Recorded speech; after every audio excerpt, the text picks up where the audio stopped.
الحمد للہ رب العالمین والصلاة والسلام علی رسولہ الکریم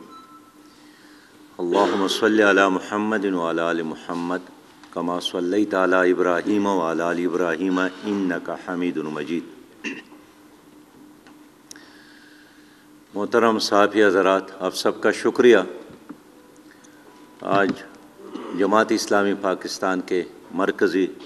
ہیڈ کوارٹر منصورہ میں جی آئی یوتھ پاکستان کے مرکزی کونسل کے اراکین کا اجلاس ہوا اور اس اجلاس میں ملک بھر کے یوتھ کے نمائندگان شامل تھے۔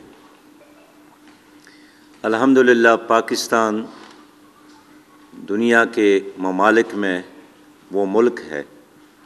جہاں 65% نوجوان ہیں، اور یہ ہمارا اصل سرمایہ ہے، یہ ہماری قوت ہے، یہ ہمارا مستقبل ہے۔ اور دنیا میں بہت سارے ایسے ممالک ہیں جن میں جو قومیں رہتی ہیں وہ بوڑھی ہو چکی ہے، لیکن پاکستان کو اللہ تعالیٰ نے نوجوانوں سے نوازا ہے۔ آج کے اجلاس میں ہمارے نوجوانوں نے الیکشن کا جائزہ بھی لیا، اور آپ کے علم میں لانا چاہتا ہوں کہ جماعت اسلامی نے تقریباً 62% ٹکٹ نوجوانوں کو جاری کیے گئے، اور نوجوانوں نے بھرپور مہم بھی چلائی۔ لیکن آج ہم نے الیکشن کا جائزہ لیا اور نوجوانوں نے اس جرلو الیکشن کو،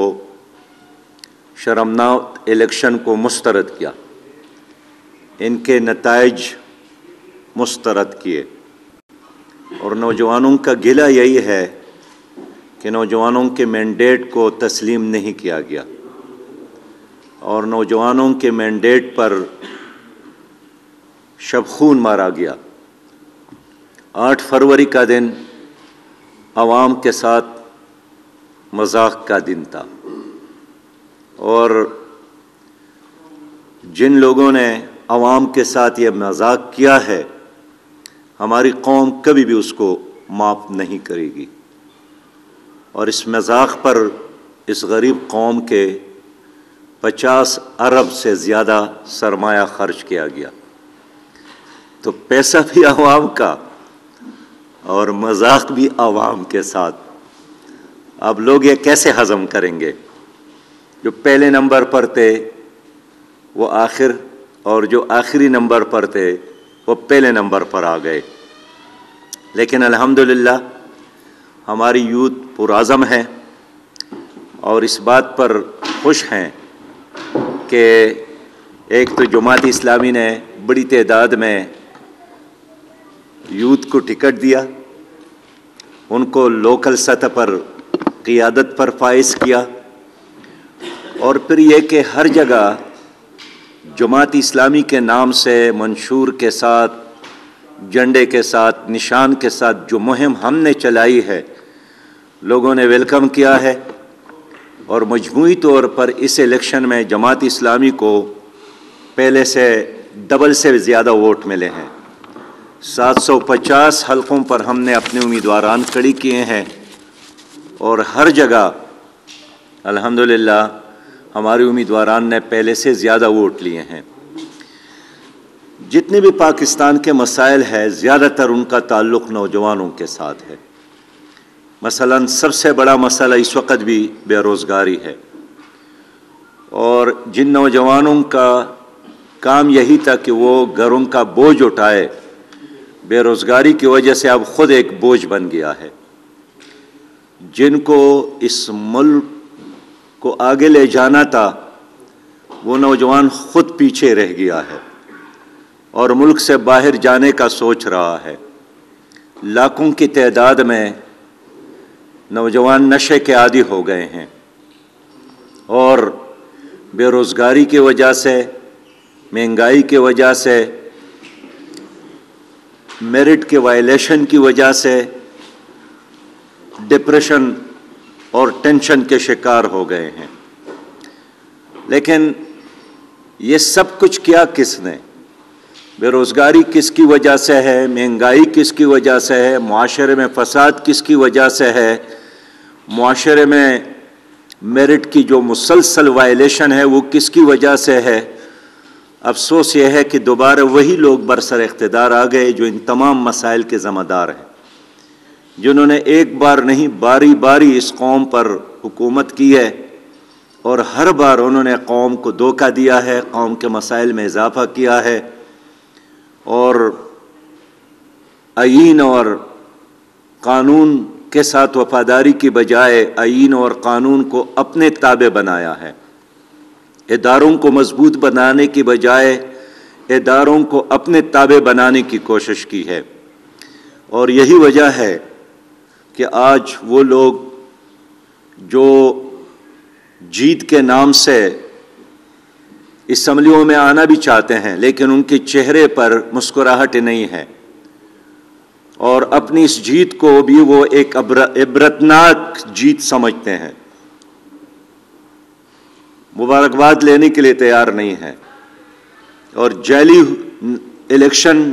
جعلی نتائج کے نتیجے میں جو جعلی حکومت بنی گی وہ بھی نہیں چلے گی۔ جن لوگوں کا اتحاد قائم کیا گیا، ابھی حکومت بنی بھی نہیں ہے، لیکن ماضی میں ہم نے پی ڈی ایم کی صورت میں اس نظام کو دیکھا ہے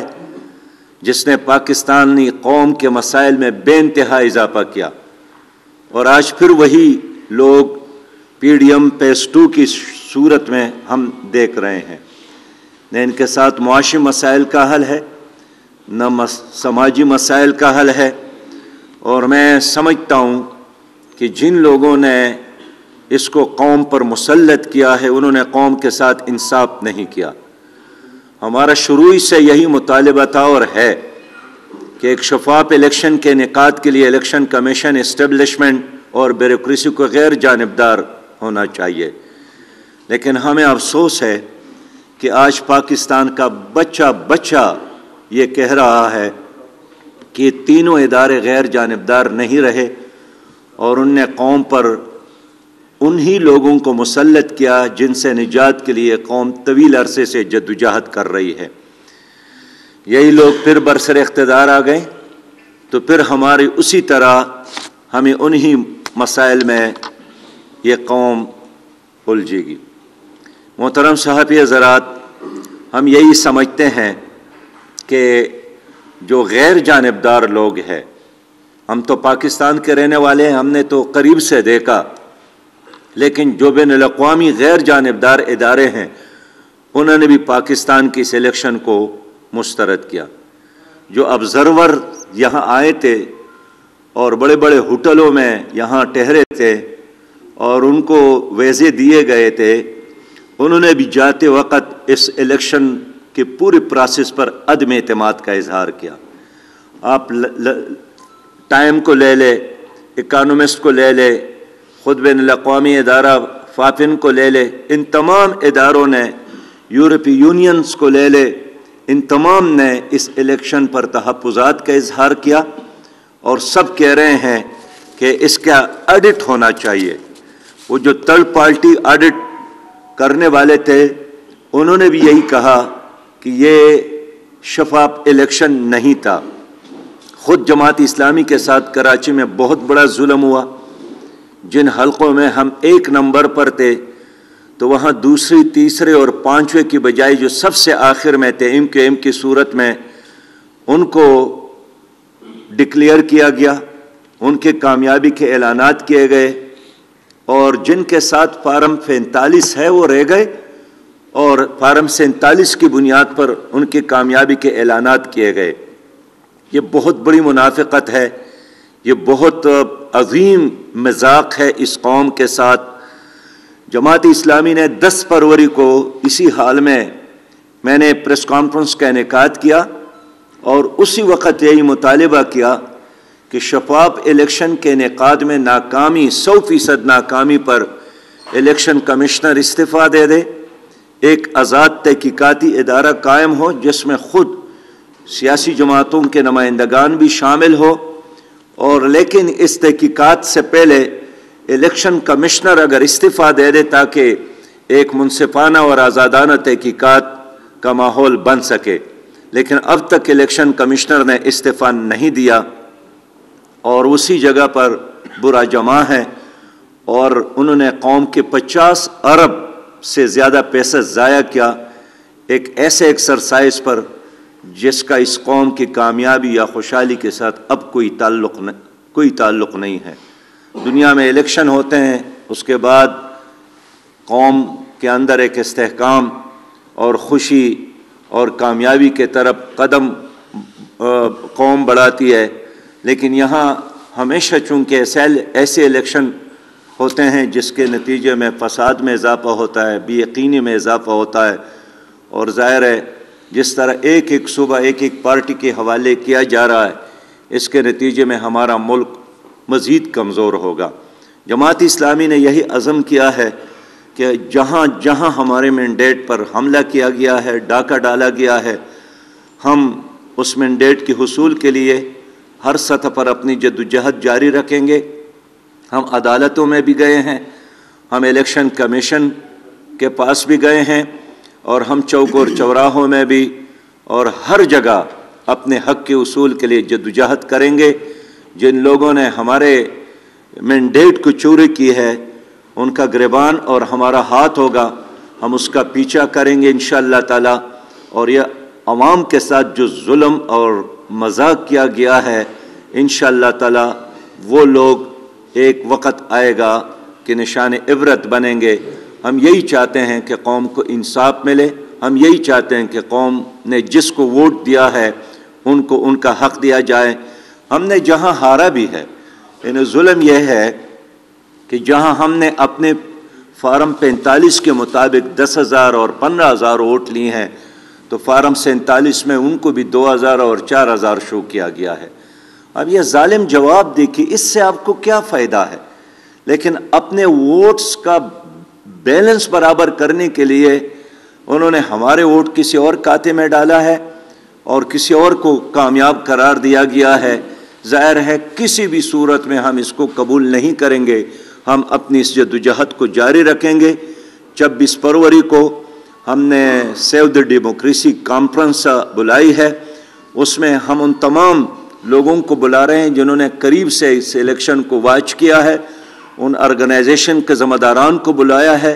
جنہوں نے اس الیکشن کی پوری پروسیس کو قریب سے دیکھا ہے، جو آبزرورز ہیں ان کو بھی ہم نے بلایا ہے،